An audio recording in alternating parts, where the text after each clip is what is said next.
अब हम डिस्कस करने जा रहे हैं कि पोलोनियम और एस्टेटिन में से कौन सा मेटल है, कौन सा नॉन मेटल है और कौन सा मेटलाइड है। क्या ये दोनों मेटलाइड हैं?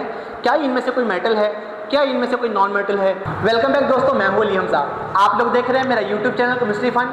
ये वो चैनल है जहां पे आपको मिलेगी क्वालिटी एजुकेशन। ये वो चैनल है जहां पे आपको केमिस्ट्री क्लास 11 का न्यू सिलेबस सारा मिलेगा।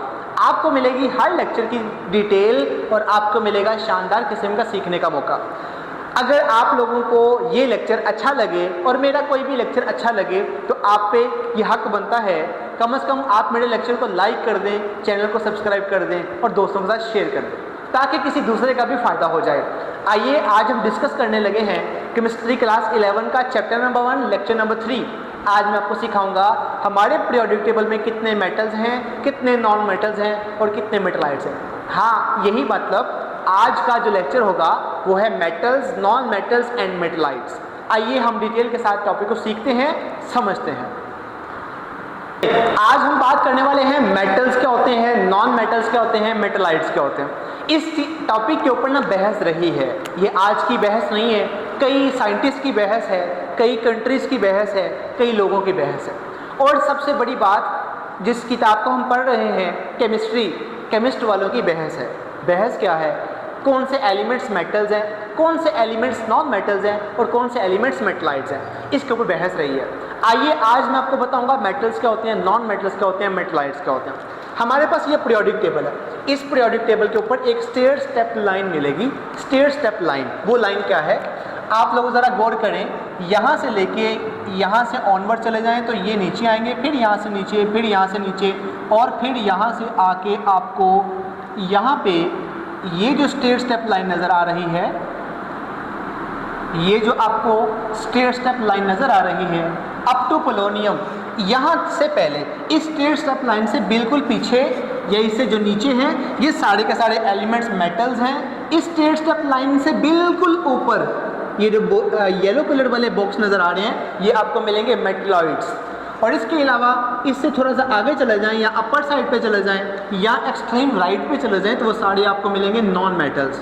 हाँ, एक बात दोबारा से क्लियर करते चले, स्टेयर स्टेप लाइन से बिल्कुल नीचे या उसके ये लेफ्ट साइड की तरफ जितने एलिमेंट्स हैं वो मेटल्स हैं। स्टेयर स्टेप लाइन के बिल्कुल ऊपर ये जो एलिमेंट्स येलो वाले हैं ये कौन से हैं? ये मेटलाइड्स हैं। और इसके बिल्कुल राइट साइड पे थोड़ा सा आगे चले जाएं तो वो सारे आपको क्या मिलेंगे? नॉन मेटल्स मिलेंगे।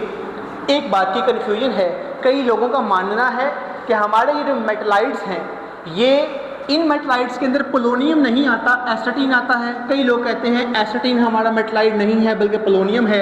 लेकिन आप लोगों ने कौन सा याद करना है? आपकी जो किताब के ऊपर है, आपकी जो टेक्स्ट बुक है उसके ऊपर उसने पोलोनियम को क्या माना हुआ है? मेटलाइड। सो आपकी किताब के मुताबिक मेटलाइड्स कितने हैं? 1 2 3 4 5 6 7। आपकी टेक्स्ट बुक के अकॉर्डिंग सबसे पहले हमारे पास आता है boron, silicon, germanium, arsenic, antimony, tellurium और पोलोनियम। ये हमारे पास 7 मेटलॉइड्स हैं। इन 7 मेटलॉइड के अलावा जो नॉन मेटल हैं वो कितने हैं? आपको एक बात पता होनी चाहिए, हमारे पास पूरे पीरियोडिक टेबल के अंदर कितने एलिमेंट्स हैं? कितने एलिमेंट्स हैं? 118 एलिमेंट्स हैं। इन 118 एलिमेंट्स के अंदर से अगर मैं कहूँ 7 हमारे पास क्या हो जाएंगे? 7 क्या हो जाएंगे? मेटलॉइड्स। अब नॉन मेटल्स कौन से हैं? 1 2 3 4 5 6 और इसके अलावा ये 7 8 9 10 11 12 13 14 15 16 17 और ये हाइड्रोजन, ये भी कौन सा होगा? Non metal. 18 नॉन मेटल हैं। अगर आप इसमें से ये भी निकाल दें तो आपके पास टोटल मेटल बचेंगे 93 और उसमें 7 आपके मेटलाइड होंगे और आपके नॉन मेटल होंगे 18। तो ये आपके बन जाएंगे 118 एलिमेंट्स जो कि आपके पीरियोडिक टेबल के अंदर एग्जिस्ट करते हैं। ये सारी है कैलकुलेशन। अब मैं आपको थोड़ी सी रियलिटी वाली बातें सिखाता हूँ। पहले नंबर पे ये सीखते हैं कि मेटल्स कौन से होते हैं, नॉन मेटल्स कौन से होते हैं, मेटलाइड्स कौन से होते हैं। कौन सी ऐसी बात है जिसकी वजह से मैंने कहा कि ये सारे मेटल्स होते हैं और ये मेटलाइड्स हैं और वो नॉन मेटल है। मेटल वो होते हैं जो इलेक्ट्रॉन को जल्दी लूज़ कर देते हैं। जल्दी वो लूज़ करेगा जिसकी आयनाइजेशन एनर्जी की वैल्यू कम होती है। और इसके अलावा मेटल्स मैलिएबल होते हैं, डक्टाइल होते हैं, शाइनी सरफेस होती है। मेटल्स आमतौर पे क्या होते हैं? जिनकी आयनाइजेशन एनर्जी की वैल्यू कम होती है, इलेक्ट्रॉन को जल्दी लूज़ कर देते हैं। ये हमारी टेक्स्ट बुक की बात है। नॉन मेटल वो होते हैं जिनकी जो इलेक्ट्रॉन को लूज़ नहीं करते बल्कि गेन करते हैं, और गेन करने का मतलब उनकी इलेक्ट्रॉन अफिनिटी की वैल्यू ज़्यादा होती है। मेटल्स की आयनाइजेशन एनर्जी की वैल्यू लो होती है, नॉन मेटल की आयनाइजेशन एनर्जी की वैल्यू ज़्यादा होती है और इलेक्ट्रॉन अफिनिटी की वैल्यू भी क्या होती है, ज़्यादा होती है। ये एक बात होगी। इसके अलावा अब हम डिस्कस करने जा रहे हैं कि पोलोनियम और एस्टेटिन में से कौन सा मेटल है, कौन सा नॉन मेटल है और कौन सा मेटलाइड है। क्या ये दोनों मेटलाइड है, क्या इनमें से कोई मेटल है, क्या इनमें से कोई नॉन मेटल है, इसके ऊपर बात करने जा रहे हैं। सबसे पहले हमारे पास जो रेफरेंस है वो है international union of pure and applied chemistry. मतलब हमारे पास जो रेफरेंस है वो है IUPAC। IUPAC का मतलब है international union of pure and applied chemistry.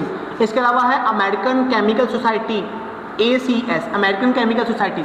हमारे पास ये मेजर रेफरेंसेस हैं। इन रेफरेंसेस को मानते हैं, इनकी बातों को समझते हैं, फिर हम डिसाइड करते हैं इनमें से कौन सा मेटल है और कौन सा नॉन मेटल है और कौन सा मेटलाइड है।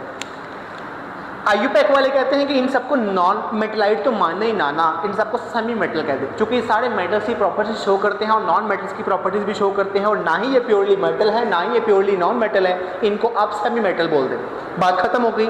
मेटलाइड की कहानी यहाँ पे खत्म।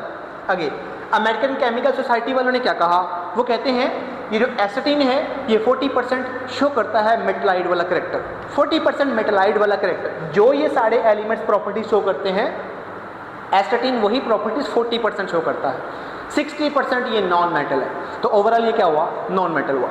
पोलोनियम उन्होंने कहा कि ये 49% मेटलाइड की प्रॉपर्टीज शो करता है, 49% पोलोनियम मेटलाइड्स की प्रॉपर्टीज शो करता है और 51% ये मेटल्स की प्रॉपर्टीज शो करता है। तो ओवरऑल प्रॉपर्टीज ज़्यादा कौन सी हुई, मेटल्स की।